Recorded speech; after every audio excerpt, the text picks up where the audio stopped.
Olá, sou Beatriz Bel, sou terapeuta ocupacional e hoje nós vamos falar um pouquinho de como a aprendizagem acontece através da modulação e do neurônio espelho.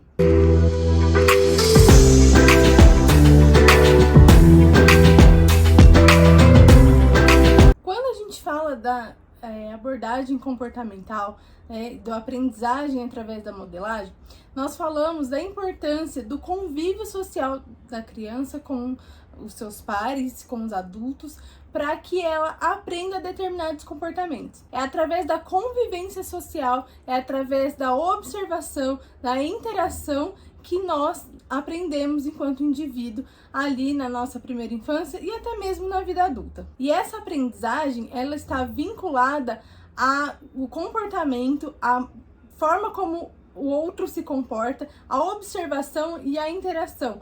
Mas é importante que haja uma vinculação afetiva para que isso aconteça de maneira mais certa e espontânea por parte da criança. Então, isso que nós chamamos de modelação, ela está diretamente relacionado à observação e à imitação dos comportamentos. Então, uma criança que vai aprender um determinado comportamento, a gente fala até de alguns requisitos básicos, né? De, por exemplo, a criança olhar pra gente, ela entender alguns comandos, e isso são pré-requisitos, então, para que essas imitações e essas observações aconteçam, para que ela possa, então, reproduzir aquele comportamento que a gente está tentando ensinar para ela. Mas isso também acontece de forma natural e espontânea, não necessariamente acontece dentro só do ambiente terapêutico. Isso faz parte de todo o nosso desenvolvimento enquanto ser humano. E ao longo do tempo, conforme os estudos, as pesquisas foram avançando, através da neurociência, eles começaram a observar alguns tipos de neurônios, né, e como eles eram ativados no cérebro nesses processos sociais de aprendizado. Então, eles tentaram entender como isso se dava, esse aprendizado se dava dentro do nosso cérebro, quando a gente observa outra pessoa a realizar uma tarefa e aprende, então, com isso.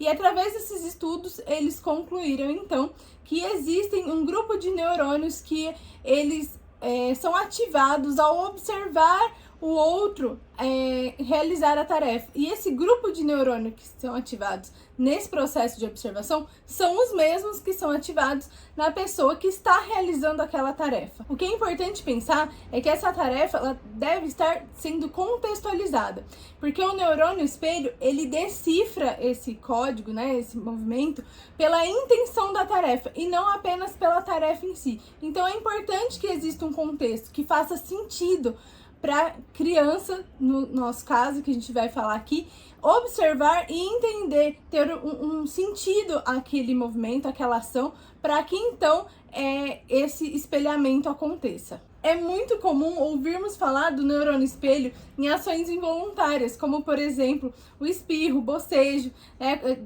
Geralmente, quando a gente está em um ambiente que alguém começa a bocejar, nós temos essa observação e o nosso neurônio ativa ali e a gente começa a reproduzir esse comportamento, mesmo que de maneira involuntária. Então, esses neurônios, eles são fundamentais no processo de aprendizado. Quando a gente fala da criança, é muito importante que o contexto faça parte daquele ambiente de aprendizado.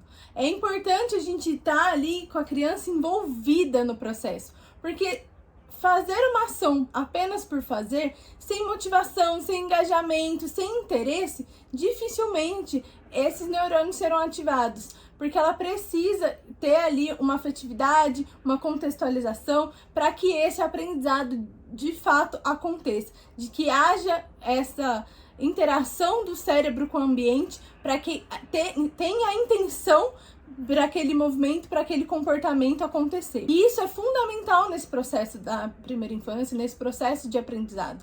Porque quando a gente fala do desenvolvimento infantil, a gente fala da plasticidade cerebral.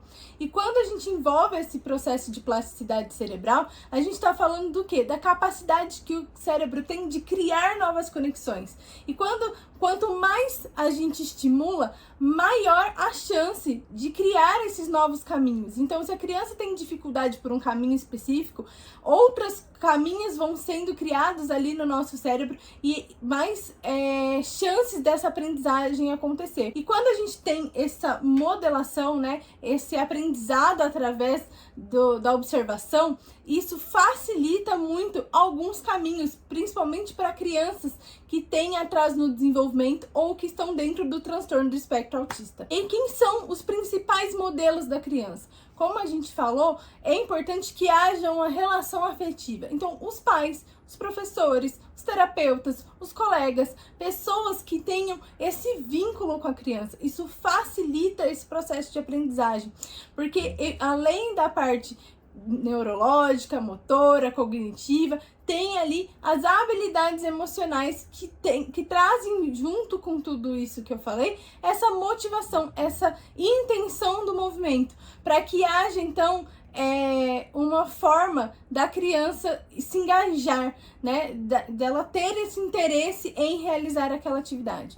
É muito importante a gente lembrar que a motivação, ela vem através da nossa conquista diária. Então, dificilmente no primeiro momento que a criança não sabe realizar uma tarefa, ela vai ter simplesmente motivação, ela vai acordar e falar, nossa, hoje eu estou disposta a brincar com esse brinquedo. Isso dificilmente vai acontecer. Então, a gente precisa ser esse modelo, a gente precisa estar ali envolvido com a criança para que a gente mostre como fazer, comemore quando a gente consiga fazer, incentive ela a fazer, se necessário, ajuda de forma física, com comando verbal, com exemplo, com modelo, enfim.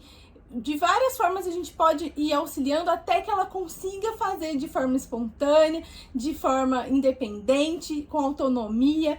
E aí sempre lembrar do reforço, de elogiar, de ficar feliz, de demonstrar o quanto é satisfatório essa conquista. Porque através disso é que a criança vai entender e vai passar a ter motivação para continuar naquele caminho. Espero que vocês tenham gostado do vídeo. Se você gostou e achou que o vídeo trouxe algum benefício para você, não se esqueça de deixar sua curtida aqui, seu joinha. Escreva nos comentários como esse vídeo te ajudou ou se você tem alguma dúvida a respeito disso. E compartilhe com seus amigos, para aquelas pessoas que vocês acham que podem se beneficiar dessa informação. E também não esqueçam de se inscrever no canal para que vocês recebam a notificação dos próximos vídeos que vão surgir aqui, tá bom? É isso, um abraço e até o próximo vídeo.